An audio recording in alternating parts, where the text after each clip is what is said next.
Archangels, ghosts, and Bigfoot. Oh my. It's just another night for Supernatural Girls. Real stories, real answers to life's biggest supernatural mysteries. And now for another exciting interview with paranormal experts from this world and others. Here's your host, paranormal researcher Patricia Baker, on the one, the only Supernatural Girls.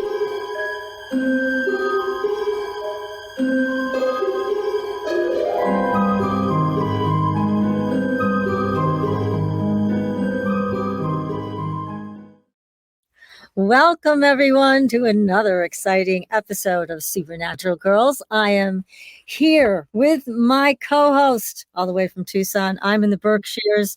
Our guest is going to be talking about the Berkshire UFO incident. We have such an exciting show. I can't wait to get started. But first, PK. Yes, my dear. Looking to you for wisdom. Well, I'm going to go back to the fact we mentioned it before, but basically this month, the month is a 4 universal month, which is all about health, well-being, and details of things like land and property that need to be squared away. It's a perfect month to deal with the details, especially your health, your home and things like that. Get it tuned up because it's a perfect time. If you deal with those, you've been pushing these things back until now, which is now it has to be at the top of the list, because if you don't, next month when you want to play and have fun, you're going to be tied down with all this other stuff. So whether it's your health, your home, or the little things, clear the slate, because next month you want to have a good time. So get work out of the way. Good. I want it out of the way. I'd like to just have fun like we do with our show. I know it. I know. This is nice. So much fun. We meet so many fabulous people. Oh, that's for sure. Always. That's for sure. Yes. And the nice thing about it is when we could do the things that we enjoy doing and then meet these wonderful people every week.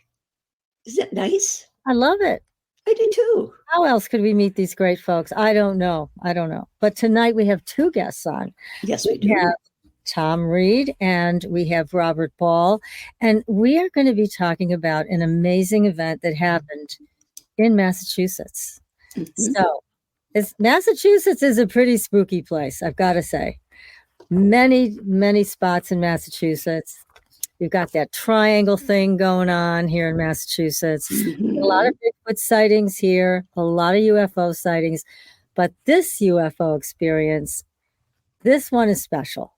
So let's talk about Tom Reed. He is a very successful businessman, and he founded the artist group Miami Models, launched in 1995 with clients Tommy Hilfiger, Nike, Serena Williams, Ralph Lauren, Macy's, on and on it goes. My God, he just knows everybody. And he also represented the Miami Dolphin cheerleaders, NFL's Michael Rumpf, and L'Oreal. So this is a very successful guy, but he had a paranormal experience when he was a child. Now, the Berkshire UFO incident happened on September 1st, 1969, and it became the first off-world incident to be officially inducted and formally archived into the United States as historically true by historians and the Office of the Governor, Governor Baker, at the time. The state induction graced the front page of the Boston Globe and was covered live by ABC News New York. A sculpture park was erected at the location in 2015. The Tom Reed UFO Monument Park is located on Covered Bridge Lane, Sheffield, Massachusetts.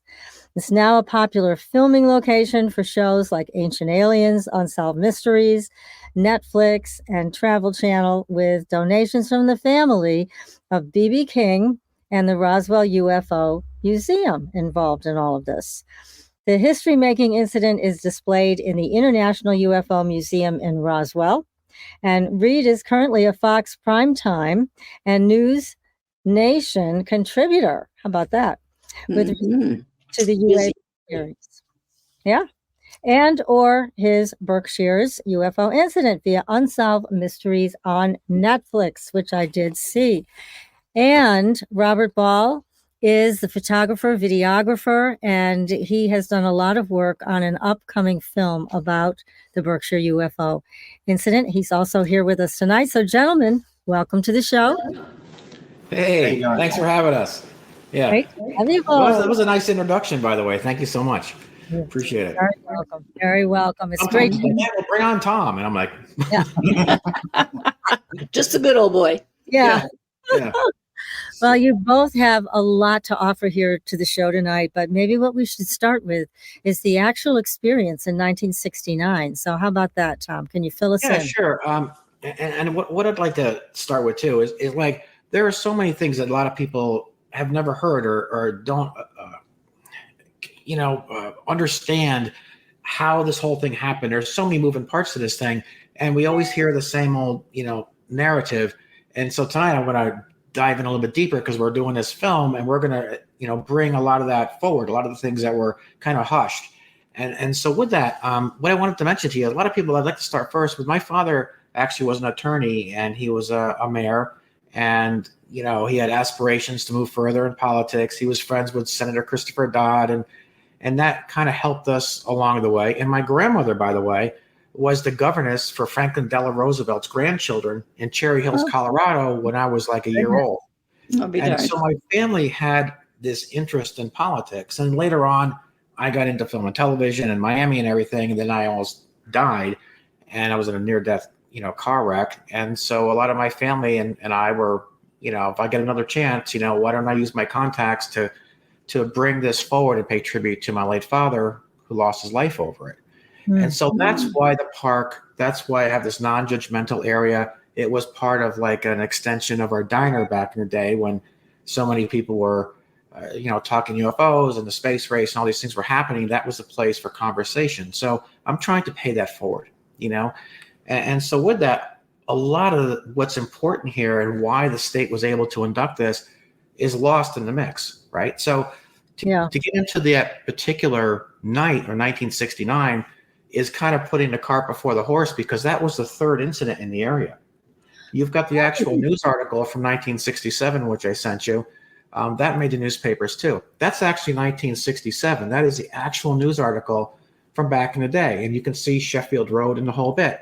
So again, if you look at Unsolved Mysteries and you see the guy there going, I can't find anything in the archives about, are you kidding me? It's in the papers. It went out on Channel 4 in New York City. It was broadcast on WSBS radio. So a lot of the things that people will see or hear about, or, when they watched, Netflix, there's a lot of information that's just not accurate. And so to give you an idea what happened in 1966, my family and I were at home. We were at our farmhouse. We raised horses, and there was a sighting. A lot of us saw it. And those conversations were kind of limited to the school bus, where we all met and the kids would gather at the school bus. And so with that, even being, we were outsiders. We moved there from New York City. My mother's from Hollis, Queens. My dad was from Patchogue and Long Island. And so with that, being an outsider and talking UFOs at 6 and 7 years old, just didn't go well with the neighborhood, right? And so well, nobody knew about UFOs back then. I mean, it was not talked like it is today. It was foreign. Right. And so my parents had this diner in town. And so rather than a lot of the kids, all, just going to school and waiting in the car for the school bus, because this is a rural area, the buses didn't go to everyone's house. They started, just going to our diner. My mom would run a tab, and all those kids would just kind of sit there and, have breakfast, order what they want. And at the end of the week, the parents would pay for it.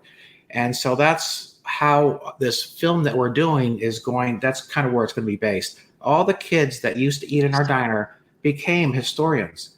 They became officers. They became, a judge. And so it was those kids that were involved in this long before 69. They're the ones that got this inducted. And so just to jump into 69 without knowing that, I had no idea that it was such a hot spot. I mean, we were talking about here. Robert mentioned that, but I had no idea that Sheffield was a place where they were congregating.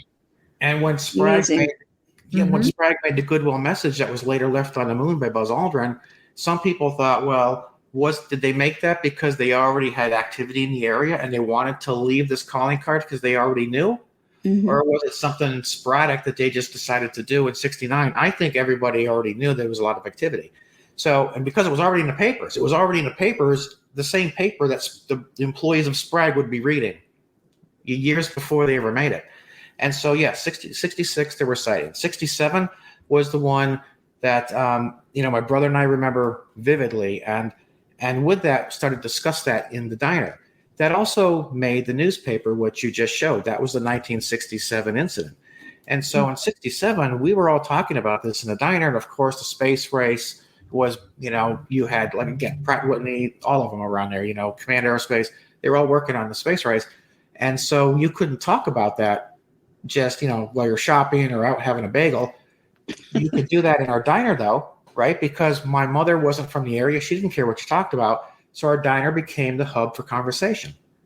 And that played a part in this too. And so with that, a lot of the people that worked at Sprague and worked on the space race in whatever capacity that was, they became friends with my mother and my family. And so those talks went deep into the night, sometimes long after the place was closed. And people don't talk about that either. And so that night in 69, I was riding in a horse show. I was a 4-H horse show. We came back to the diner to put the chairs up. And, of course, we had a jukebox. I was listening to music. And my mother decided to take a shortcut home. So we went over the Sheffield Bridge. And as we came off the back side of it, I saw what looked like a sphere, like a cue ball, And I never said it came out of the water.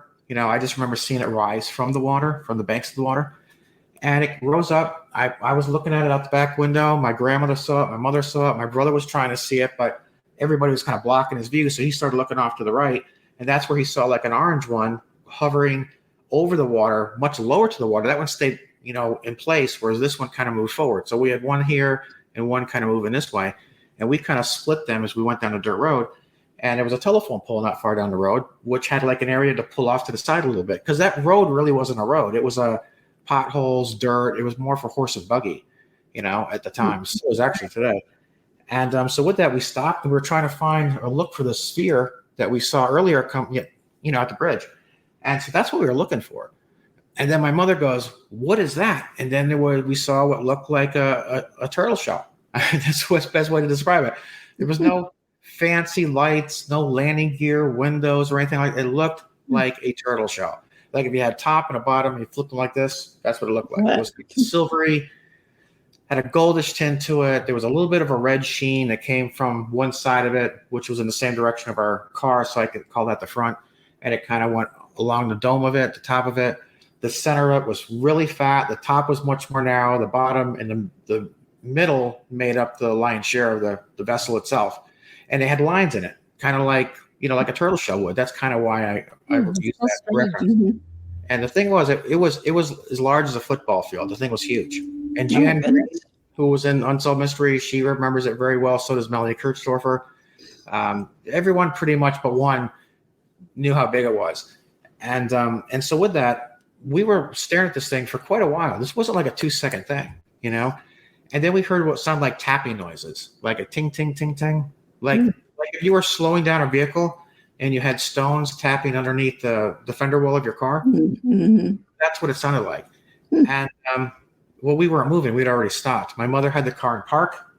The lights were on. We only stopped for a second, to look at this thing. We had no idea we were going to be there for hours. And so with that, I remember a light in the car. I could see the dashboard, the whole bit, the back of their hair, the radio. I remember that pretty vividly for some reason.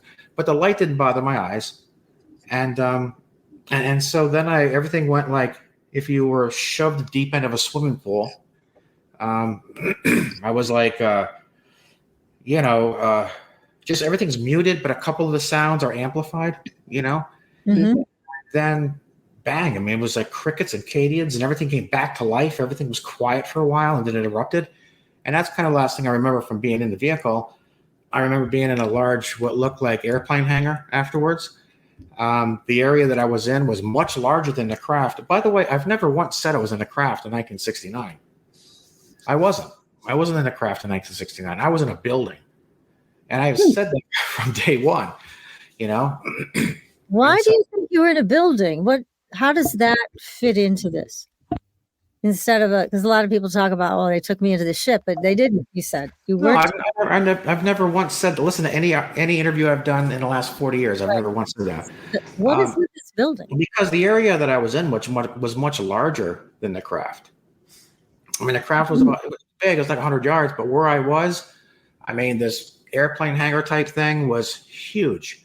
And there were lights that looked like fluorescent tubes. There was like a light along where the ceiling met the walls. I remember that vividly. I remember sliding off a table, being grabbed in my arm really hard, being taken out a doorway, being brought into another room where it looked like an MRI area, like a boating glass block type of area. There was a opening on one side, an opening on the other. At one point, I ran out, came into this large area that was larger than an empty Walmart. That's the best way for me to describe it. Wow. That area was huge. I was brought back in. I was put back on this table. This apparatus lowered over me from the ceiling. There was like a cage thing that came over me, and this one like lowered over my body, and then this one came over, and there were these holes that lined up, and there were these packets put on my body that looked like raisins, big, large raisin packs. So where I was you could have fit 5 or 6 of those crafts in there. Were you afraid? Yeah, the 1 minute I remember looking out and seeing what looked like an insect type of, being, if you will. So there was an off-world presence there, but this was in my opinion, and I think this in the area, if you were to talk to pretty much anybody who's going to be honest in their telling, will tell you that there was government everywhere. And I think we were at the wrong place at the wrong time. We saw something we shouldn't have. There was a lot of activity in the area to begin with. I got O negative blood, which was tracked by the U.S. government back in the day because we were also, this was a time of Vietnam where O negative blood was the universal donor. So I don't know, but where I was and those that had taken us from the vehicle, there was a human element there. And I've always said that. And when we got returned to the vehicle, if you will, or brought back to the vehicle, we all came out of this at different times. It wasn't like we all came out of it at once. Oh, okay. My grandmother and my mother were reversed. My brother was fine. His head was on my leg when I came to. And so the ignition was off. So the ignition was off. My mother was in the passenger seat now. My grandmother was now in the driver's seat. My brother's head was on my leg. I mean, that's how we came. That's when we came to, which was all at different times, all within a 5-minute period, maybe, but a few minutes here, a few minutes there. My grandmother was the first one to come to. She turned the car around and went back to town to get help. She went to Silks, which is still there to this day, which was a store next to our diner that we owned back in the day. And so when she got out of the car, and I remember coming to and seeing her through the windshield. So I remember looking over near the driver's seat and seeing my grandmother walking into the store. My mother wasn't responding to me. My brother wasn't. He was passed out. So at the time I'm thinking, is he asleep? I'm not sure what's going on right now. And I go in after my grandmother into Silks. She walks right by the clerk. Later, she told me she went there to get help, but she walked right by him and walked right in the back where they had like a stroller or whatever, a bike or whatever it was. It was like a general store. I was trying to grab her arm. I'm like, Nana, let's go. And she was just like placid. She was talking to the clerk for a minute. They never called the police. She never actually did anything. But if she had, she would have known that Tom J had already gone back to the station working with the police department to go on the air to ask people to let them know where to look for this craft that people were reporting. Because he was a ham radio operator, they knew something was going on. So these people from Jug Inn Resort, they had already notified the radio station to say, we see this thing, because they had heard that. Okay, so back in Sheffield only had like one officer. That's how small this town was. They had one cop. He was home, but they called the Sheffield officer. He went out with Eddie Gallara, who owns the mobile station today in town. His father was the chief of police. He used to eat in our diner. But originally, Tom J had gone home, back to the radio station in Great Barrington, a neighboring town, because that's where the station was. But that was also heard in Sheffield, Stockbridge, Lee. It was New Marlborough. It was a pretty good-sized station back then. But it was AM, And so he interrupted it, called the station. That's why Great Barrington got tied into the Berkshire's UFO segment because that's where the radio station was, but that's not where the sightings were. They were in Sheffield. So if you see the police officer in Great Barrington opening up the book going, I don't see anything in here. Remember that? I didn't see reports. That was a different town. Yeah, no wonder. That's where the radio station was. That's not right. And so Rob, who lives there, he knows all about this. He knows the details. He's lived there like his whole life. He lived in Florida for a short time, but so that's how things got all screwed up. And then, of course, later on, after the incident, my father, when he graduated law school, pretty much, knew he wasn't going to get elected in that community, right? So, yeah, it wasn't going to happen. Well, so we moved to Connecticut, not too far away, and he did. He got in office, and then in around the mid '80s, the Hudson River Valley sightings, he was approached by Robert Bletchman, who was also an attorney, who was in Manchester, Connecticut, Broad Street, and he was working with Stanton Friedman and Linda Morton Howe. We didn't have any idea who these people were back then. And Mohammed Ramadan, who was the president of the Parapsychology Society at the United Nations. And so Robert Bletchman asked my father if he would mind mentioning our family's incident, because it was also over a body of water, the Housatonic River, which wasn't far from the Hudson, River Valley area. And so could there be a bleed over? Could something that had happened earlier in our community bled over? And of course, my father was talking about, the space race, and they were also making weapons, and they were making this, and like I said, Command Aerospace, you name it, right? And so who's to say what we were part of, right? And so with that, he gave me a check for $500, and I went to Bletchman's office and gave it to him. And so there was a contractual agreement. He was legally retained by my family to talk about our case at the UN on October 2nd, 1992. And my father was killed on the anniversary of that date. And so out of respect for my father, and all these kids now that became historians and judges and whatever, they knew that my father was trying to advocate something that, many people were picked on for. And so now that their children had been, moved into good positions, careers, they got behind my family and got it inducted. And that's how the whole thing happened. So, who do you think silenced your father? Do you think it was the shadow government, or who was it, or do you think? Because you know quite a bit about this and all the players involved. Well, I know that my mother was, put it this way, the office my father had has been shut down to this day. It's never been reopened. The building has been condemned. And my mother was paid a sizable amount of money not to pursue anything. And so with that... Wow. They shut her up for money. Okay. That's terrible. Yeah. Jeez. Well, what are you going to do? You can't prove anything. I know the CDC was notified in Atlanta, and they had a private company come in. He had a fungus in his blood. And so on the same date that this happened, on the anniversary of it, he was rushed to Yale New Haven Hospital in Connecticut, and he was burning up temperature. So they gave him antibiotics, and his temperature was rising. So they gave him different antibiotics, and they gave him 2 shots in the thighs, the whole bit. And what a shame. So the more, the more antibiotics they gave him, it sped things up, and he just flatlined right then and there. That's so sad. We're so sorry to hear this. This is really, really sad. And So, shocking. Yeah, he was 54 years old. He's a young man.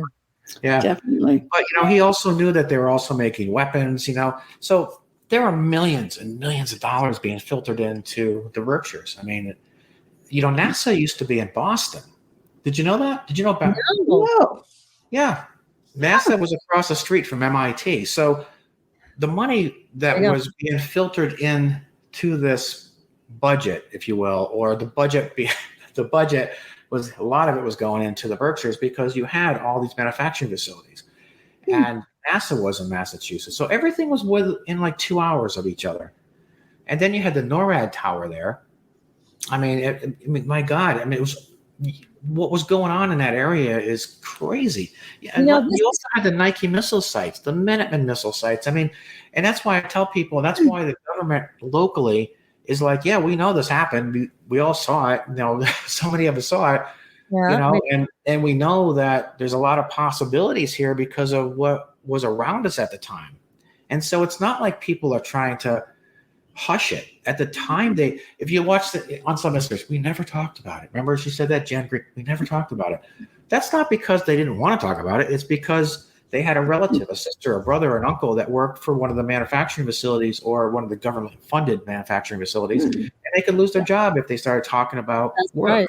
Mm-hmm. And so you can't be in a diner where you've got people that just moved there from New York talking about UFOs, and then you work on a secret space program that, you know, they're leaving a message now on the moon for Yes. You can't go, you know, I've been there, you know. So if you got a boss that doesn't like you, you're gone, right? Gone. So, This is very important information, Tom, and I'm so glad you're sharing this with us and our audience tonight, because I think when you're talking about this, I'm getting this feeling of what else is going on here that we don't know about. It's going on maybe underground also. I mean, there's a lot of layers. There could be a lot of facilities underground. We know about the ones in New Mexico and Arizona. I've said that from day one. That's where I said I was. I say I was underground somewhere. That's what I have stuck to my entire life. That has been my family's. That's what our stomach tells us. That's what makes sense. Right. How can you rule that out? So yes, I think the government was working in conjunction with the ETs. Yeah. And why here's something else. You know, the day we saw that was a holiday. So you had all these people out having barbecues and with friends and family. They had never, you know, there's just a mix of people, right? Yeah. So and so might not even like this family, you know, that they know of from school or whatever. And they all collectively were like, yeah, we know what we saw. And so because it was a holiday, that's why so many people happened to see that particular night in 69. And like I said, that wasn't the one that shook up the whole town. It was 67 that you got the paper for. You got the article, which again, you know, friggin' Netflix and Unsolved Mysteries. Oh, we don't have any articles. Yes, you do. You know? Now, how can you say that, right? Another secret. Yeah. And then we got this monument, right? This unveiling of this monument, which was really I know, because So we got this monument in memory of my late father. That's how this whole thing started with the park, right? Yeah. And then after I leave and go back after this big ta-da, locally, then they say I put it there. Like, yeah, I'm going to come in from 1,000 miles away and install a 5,000-pound monument with a forklift onto town property without anyone's permission, you know? Yeah. Oh, Lord. I mean, I work out a little bit, but I'm not going to. You don't work out that much. That kind of stone. May we take a look at one of your trailers now? I know we picked out one. We'd like to see. Oh, yeah. Can I mention something about that? Okay. Yes, please. So Rob, who has put up with me for quite a while now, and and I'm a pain. Nodding my head. Yeah. So, my whole thing here, let me just say this. My whole point here is to pay tribute to my late father and to tell this honestly, right? Not get caught up in all the nonsense the TV shows show you and this kind of thing. Like if I asked you right now, if you had seen, Ancient Aliens showed this ball of light stopping her vehicle, that didn't happen. If you watch Discovery Channel, it shows this huge thing like a shopping mall going over a car. That didn't happen. So none of the shows out there have really told it truthfully. I think Ancient Aliens was probably the closest, and then you don't even know if it's the same episode or the same family or the same case or area, because every time you see it, it's so different, right? And then they changed it from the Reed family incident to AKA Berkshire's UFO. There is no Berkshire's UFO case. That's the name of a freaking TV show.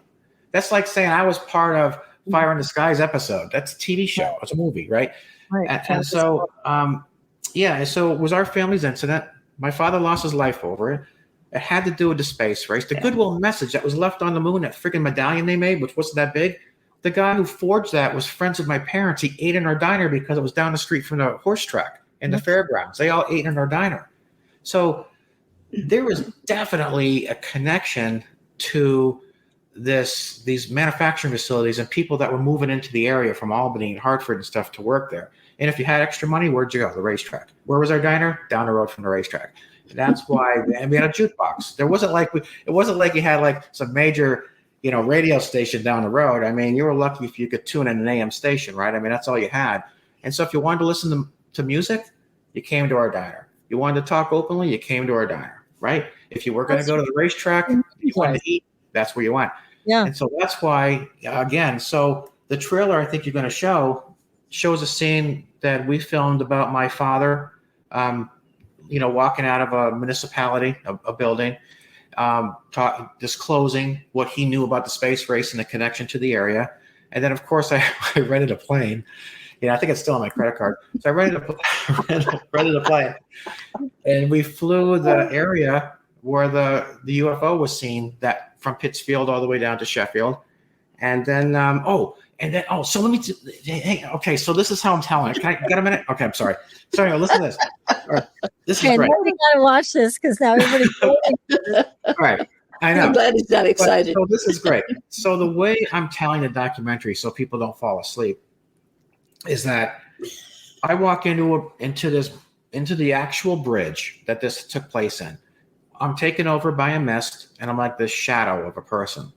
And as a little boy who starts walking towards me, like me at 10 years old, and I hand him the newspaper that he reads now to see the life that he's about to live and the history he's about to make. Oh, okay. And as he opens up the pages, we go into the documentary. And then at the end, he gives me back in the same setting in the bridge with his mist, and he returns the paper and keeps walking. We never lose a step. And you see this little boy's hand come up and grab the back of a limousine to get in. And then the camera from the inside sees the adult, while the camera from the outside sees the child. Oh, okay. Oh, wow. And he gets into the limousine The and position. drives off. And that's where all the credits come up and all the testimonies from Travis Walton and all my friends that are going to be in the film. So, all right, I swear to God, I'll shut up. I'm going to turn this over to you. Don't And you Rob, dare.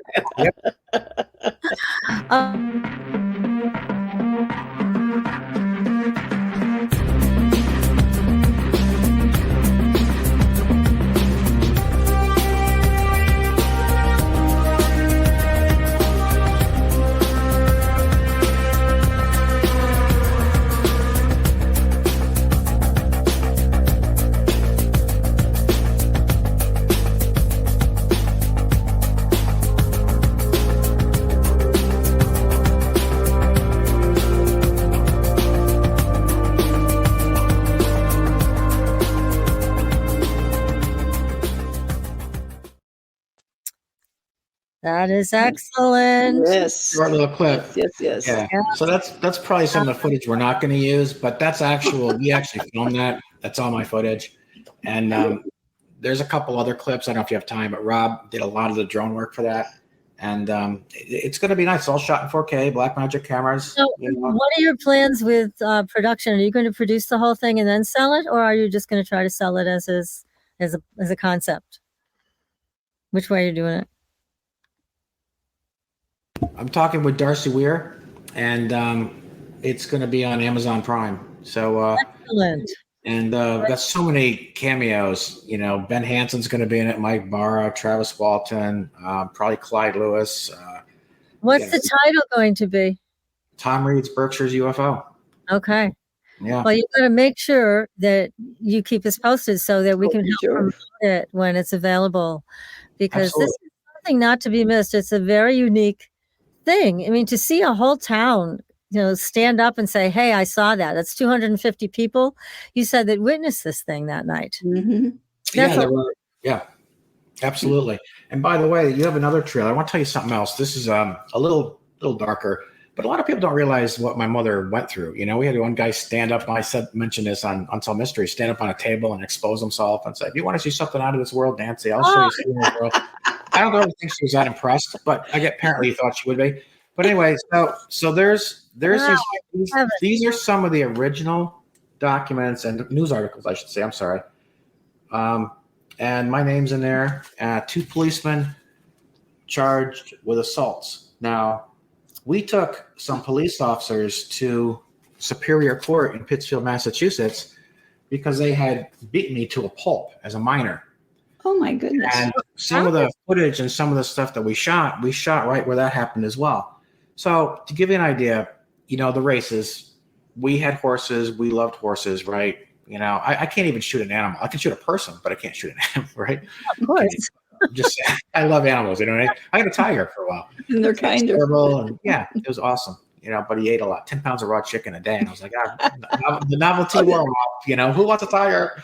On Craigslist. Anyway, so anyway, right. Yeah, I know. So I had a headache this morning. I wasn't there. I was like, I hope I'm myself tonight, because I was like really not feeling the best. Rob will tell you, because I snapped at him like 3 or 4 times. Anyway, he's over it, I guess. Anyway, he hasn't said anything since.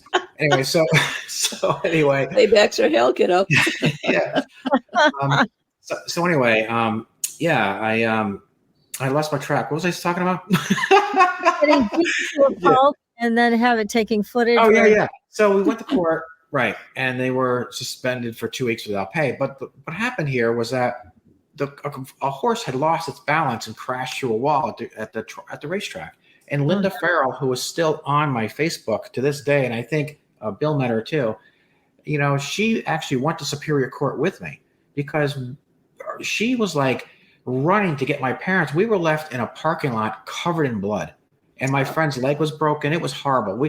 So when the horse came through the gate and into the midway where all the people were, kids with cotton candy, parents were jumping off the stands trying to grab their kids. The horse was trying to get up and had broken legs. It was carrying itself and falling down. Jockey was thrown into the crowd. It was horrible.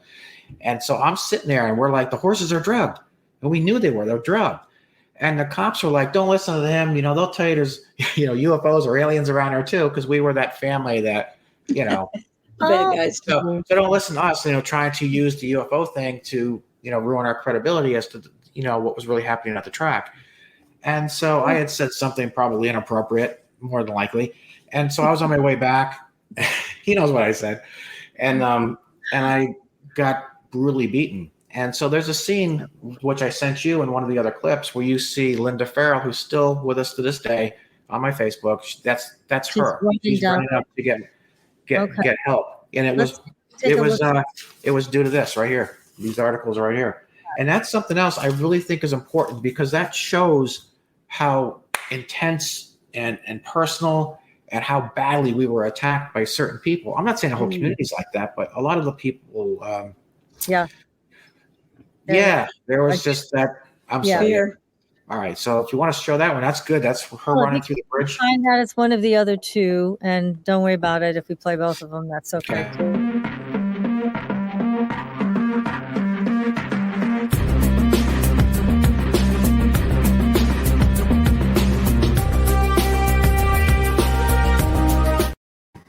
And that was actually our house that she was running to. So we shot that where I was beaten. That's the bridge she ran across, and that was our old house. So everything that everything we're doing, we're using the actual person. They're going to narrate. We're doing reenactments at the exact locations, and we will maintain it, keep everything in their words. So, but we're also trying to make it a little interesting to watch, because. Yeah. But it's nice when it's accurate. I know a while ago we had Travis Walton on the show, and he was so upset about the movie Fire in the Sky. He hated it. He said, it's not what happened, this and that. But then Paranormal Witness came around, and Paranormal Witness, he loved what they did. And I love Paranormal Witness myself. I think it's one of the best series that was ever filmed about really unusual stories. But they did a special on Travis, but they kept it true to his story. And that's so important. You brought this up so many times about how they, mislabeled things, how they made things up, how they didn't stay to the story. And it's so frustrating when you are the experiencer and they're not being true to it. So that's great. You both are doing this. Now, Rob, let me turn to you for a little bit. Yes. You live in the area, and you've also had experiences in this Suffield town and on the covered bridge you mentioned. So tell us about this. What was your biggest and most exotic experience with all of this? My first experience, I had I think I was like about 13 years old. I was sitting on my grandmother's lap. We used to live across from Bryant School, Berkshire's, Searles Middle School, I think it was. And it was the return of Halley's Comet. And, we all saw this thing going across the sky. Everybody thought it was Halley's Comet, but everybody kept saying, why was there a blinking light on it? Why was there a blinking light on it?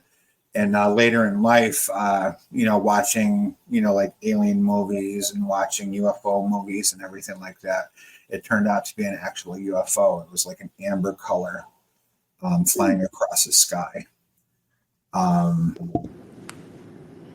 What did the movies have to do with it? Well, the movies didn't really have anything to do with it. It just, I related what I saw back when the Halley's Comet was around, because everybody said it was Halley's Comet, and I was saying, and other people were saying, no, it's not, because there was a flashing light on the front of it. And I basically saw I think it was like an alien movie or a UFO movie where it had almost something exactly similar to what I saw. Right. I was able to correlate. And basically what it was, when I was, I think, like 15, 16 years old, I came to the realization it wasn't Halley's Comet. It was basically well, since I took up like most of the time, I would ask you a quick question. Yeah. How about the corn, the feeling people get, the crop circles that have showed up there, the cattle mutilations? I mean, that you know all about that. Not at all, then. I heard about the cattle mutilations. I don't know too much about the cattle mutilations. I think that was another a person we had in the film, Kevin Titus. He was more or less along the lines of that. But I mean, I've gone down there, and like I was saying before we started, I mean, right where Tom saw his craft, had his UFO experience, on one side of the road in that one spot, the corn stalks are like 14, 15 feet high. Easily 14, 15 feet high. And we have pictures of it too.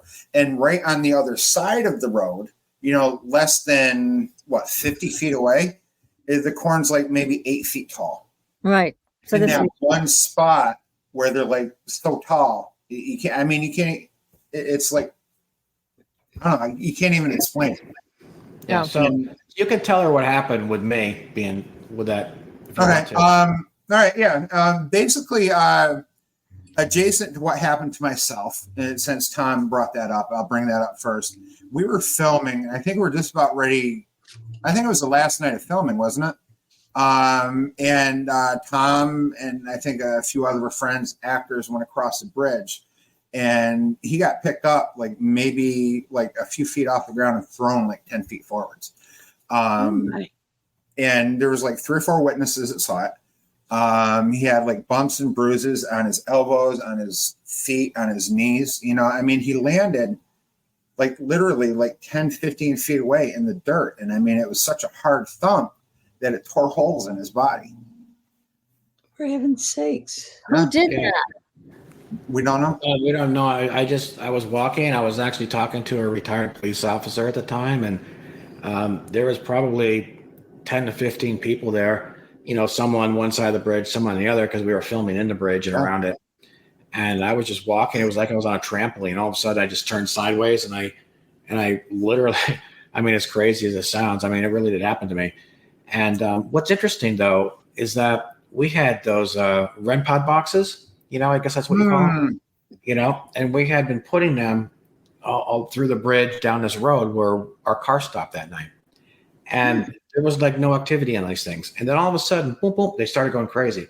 And then we picked them up, we moved them, and nothing happened. And boom, that thing would light up. It was almost like it was following us from an area through the bridge. And I had just been with Mini-Me, the little boy that you just saw where I had just filmed that. And I was walking with him and had given him a pat on the back because it was smoke. That it was actually, we used baby oil and a insecticide sprayer, and so it was pretty thick too. And I was worried about him breathing, so I had said, hey, get some air, that kind of thing. And I was patting him on the back just as we were walking through it while the REM pod boxes were going off. And then we separated, and I got thrown. So I'm wondering, did something transfer to him? Did something was there a information there of some kind. And was it like I wasn't needed anymore? Was it personal to me? I was hurt, but I wasn't that hurt. And then all the groups got together and they started looking into the area and they were asking questions on these boxes. And that's not my thing, So I guess why I wanted Rob to be here today and really run with this is that I think there's more going on here than just UFO activity. Yes. And that's why I want Rob to talk about it, because he lives there. Yeah, I mean, I live there, and I've had my own experiences. Like when we were filming down there, like I was going down there to take pictures and video and whatnot. I had all this equipment with me, and it was always either at the break of dawn or at the nightfall. Just at the as soon as the sun went down, I'd get like super sick. Like I'd be fine all the way there. Oh. Not have any problems. I pull down there, take my equipment out, get ready to take a few pictures, and all of a sudden I get so sick I'd have to throw up, like violently. And then go ahead. Do you remember the family that got there and they were driving home? Remember what happened to them? I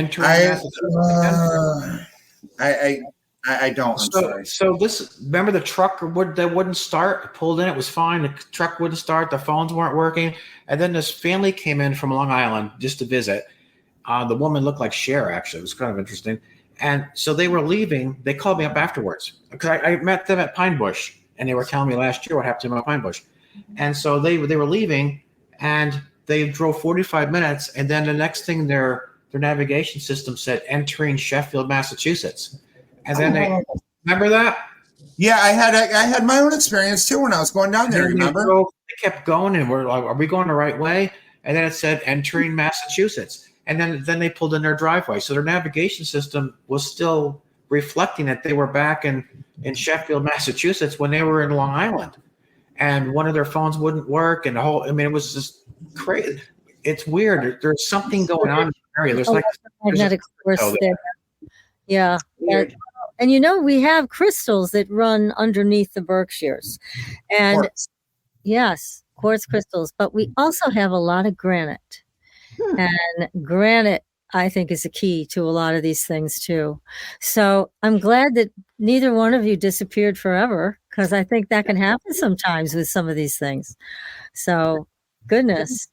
I'd welcome it, to be honest with you. I want to get out of this area. Yeah. Don't know where they're going to take you. I wouldn't recommend it. No, that's for sure. Oh, so anything's better where I live. Better than where I live. Yeah. Oh. Well, You don't want to end up like a 411 case with Dave. No, not that. No. Robert Ball is still missing to this day. Yeah, no, we don't want that. Another episode of Ancient Aliens. Yeah. Yeah. Now, is your show going to be like a streaming series, or is it going to be a movie? oh no, we're just it's going to be like an hour-long film, and Now, it's going to be a lot really, to pack into an hour. yeah, and I'm, like I said, I'm using the actual people at the actual locations, and when they're talking about what happened, we're doing reenactments, and like I said, it's all being shot in 4K Black Magic. Rob is doing all the drone work, and I'm using one of the photographers who works with the guys from The Walking Dead, and I've also just teamed up with some of the guys who work on the Food Network, and we did a lot of filming in New Mexico as well. And so, so I'm using a team here in Tennessee, a bunch of different teams, but they're all using the same cameras and the same, 60 frames per second type of thing. So it's all going to be fine. It's going to look good. That's going to work. It's taking a long time. Great. I actually have a question. I mean, there was another clip that you gave these guys, didn't you? Like a lot of drone footage and whatnot.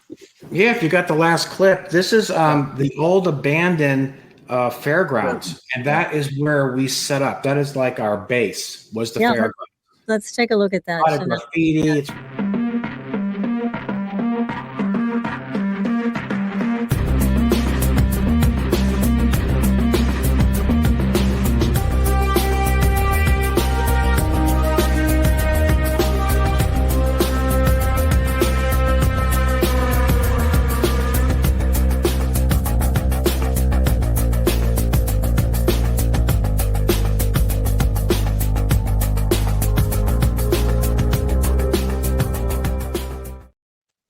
Wow. That there was all my drone footage, most of it. That is so smooth. That Mhm. drone footage is like seamless. Incredible. Thank you. It takes a lot of experience to get that way. I mean, a lot of people you see flying around will jerk this way, jerk Yeah. that way. Yeah, it's so But- smooth. Yeah, it Thank was you. beautifully done. Very difficult to do that. Wait to see this movie. Yes. You're muted, Tom. Oh yeah, and you can still see like where the cameras were set up. You know, you can still see where we were filming there Yes. and everything. And so yeah, so like again, there's going to be a lot of production value here because you know the backdrops are fantastic. You know, it's not like we're sitting in a chair somewhere and you know like the boring old stuff. I mean, we were actually graffiti, old pinball machines, jukeboxes. You know, it's really going to be. We're putting a lot of time and work into it. It's been taking me like it's over a year now. Oh yeah.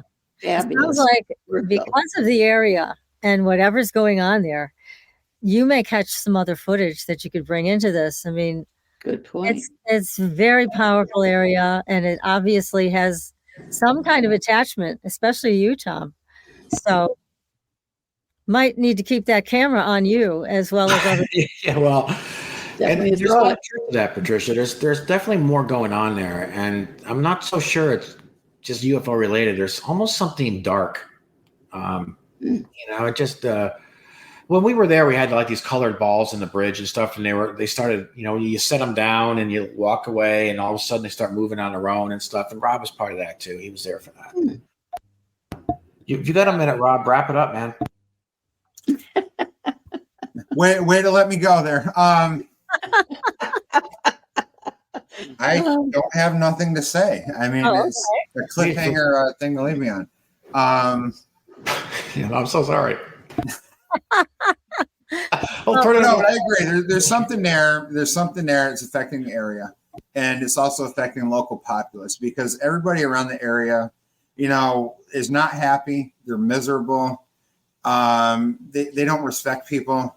It's just not natural. You go 100 miles this way, 100 miles that way, and it's like a different world. You know, you guys may want to interview Peter Shampoo, who does a lot of work about what's underneath the ground. And for example, he came out here to Middlefield, and there's a lot of conflict here all the time. And he said there's like, I forget how many faults. He said there's like 9 faults, and it's Precambrian rock, so it's the oldest rock No kidding. known on the earth, and it's all here in Middlefield. But what he said that was so fascinating is if you don't know how to manage that energy, it will make you miserable. So yeah, just like that, when those faults start butting against each other. But I will pass on his information to you.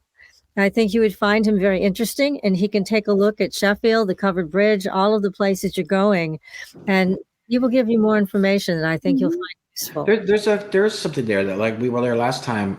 The place was just like you couldn't walk without stepping on frogs. There were these black frogs with these like green racing stripes, right? Like neon green stripes all over them. What planet are they from? And there were like snakes coming out of the water. Remember the snakes? And Oh, God. And the corn grows, and then there are these areas that in the corn fields themselves where nothing grows at all. And if you stand in it, your sneakers seem to illuminate. So we had somebody looking at the dirt to see if there was fluorescence in the dirt.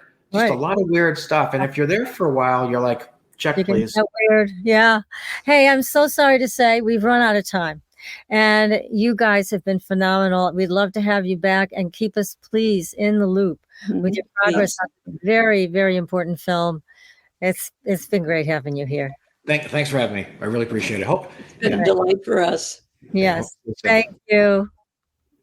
We'll be back next week, everybody. Beyond the